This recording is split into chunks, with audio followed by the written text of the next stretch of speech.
Exit poll ചർച്ചകൾ ബഹിഷ്കരിക്കാൻ തീരുമാനിച്ച കോൺഗ്രസിനെ പരിഹസിച്ച് കേന്ദ്ര ആഭ്യന്തരമന്ത്രി അമിത്ഷാ. കോൺഗ്രസ് സത്യത്തെ അംഗീകരിക്കാത്ത പാർട്ടിയായി മാറിയെന്ന് അമിത്ഷാ പരിഹസിച്ചു. കോൺഗ്രസിന്റെ ആഭ്യന്തര കാര്യങ്ങളിൽ രാഹുൽ ഗാന്ധി കാര്യമായി ഇടപെട്ടു തുടങ്ങിയതോടെ പാർട്ടി നിഷേധാത്മക പാർട്ടിയായി മാറിയെന്നും അമിത്ഷാ ആരോപിച്ചു.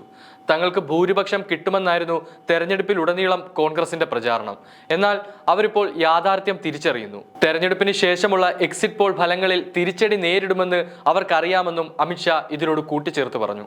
അതുകൊണ്ടാണ് എക്സിറ്റ് പോൾ ഫല ചർച്ചകളിൽ നിന്ന് വിട്ടുനിൽക്കുന്നതും എക്സിറ്റ് പോൾ ഫലങ്ങൾ കൊണ്ട് യാതൊരു അർത്ഥവുമില്ല എന്ന് ആരോപിക്കുന്നതെന്നും അമിത്ഷാ പറഞ്ഞു.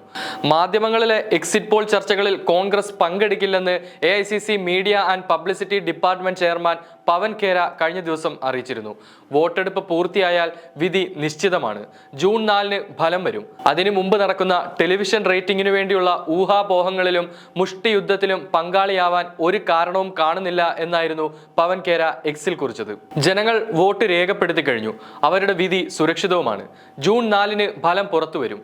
അതിന് മുന്നോടിയായി TRPക്ക് വേണ്ടി വാർത്താ ചാനലുകളുടെ ഊഹാപോഹങ്ങളിലും സ്ലഗ് ഫെസ്റ്റിലും പങ്കെടുക്കാൻ പാർട്ടി താല്പര്യപ്പെടുന്നില്ലെന്നായിരുന്നു പവൻ ഖേര പറഞ്ഞത്. ജനങ്ങളെ വിവരങ്ങൾ അറിയിക്കുക എന്നതായിരിക്കണം ഏതൊരു സംവാദത്തിന്റെയും ലക്ഷ്യമെന്നും അദ്ദേഹം ചൂണ്ടിക്കാട്ടി. ജൂൺ 4 മുതൽ തങ്ങൾ സന്തോഷത്തോടെ സംവാദങ്ങളിൽ പങ്കെടുക്കുമെന്നും കോൺഗ്രസ് വ്യക്തമാക്കി. ഇതിന് പിന്നാലെയാണ് കോൺഗ്രസിനെയും രാഹുൽ ഗാന്ധിയെയും കടന്നാക്രമിച്ചുകൊണ്ട് അമിത്ഷാ രംഗത്തെത്തിയത്. അതേസമയം തെരഞ്ഞെടുപ്പിൽ തോൽവി വഴങ്ങിയതിന്റെ വ്യക്തമായ സ്ഥിരീകരണമാണ് എക്സിറ്റ് പോൾ ബഹിഷ്കരിക്കാനുള്ള കോൺഗ്രസിന്റെ തീരുമാനമെന്ന് BJP ദേശീയ അധ്യക്ഷൻ JP നദ്ദ പറഞ്ഞു. ലോകത്തിലെ ഏറ്റവും വലിയ ജനാധിപത്യ പ്രക്രിയയോടുള്ള കോൺഗ്രസിന്റെ വിരോധമാണ് കൂടുതൽ അലോസരപ്പെടുത്തുന്നതെന്നാണ് JP നദ്ദ പറഞ്ഞത്.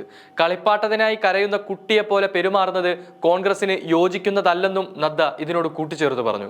2024 ലോക്സഭാ തെരഞ്ഞെടുപ്പിന്റെ അവസാനഘട്ട വോട്ടെടുപ്പ് ജൂൺ 1-നോട് അവസാനിക്കും. വൈകുന്നേരം 6 മണിയോടെ എക്സിറ്റ് പോളുകൾ പുറത്തു വന്നു തുടങ്ങും. വോട്ടെണ്ണലും ഫലപ്രഖ്യാപനവും ജൂൺ 4-ന് നടക്കും. ശനിയാഴ്ച 7 സംസ്ഥാനങ്ങളിലും ചണ്ഡീഗഡിലുമായി 57 മണ്ഡലങ്ങളിലാണ് വോട്ടെടുപ്പ് നടക്കുന്നത്.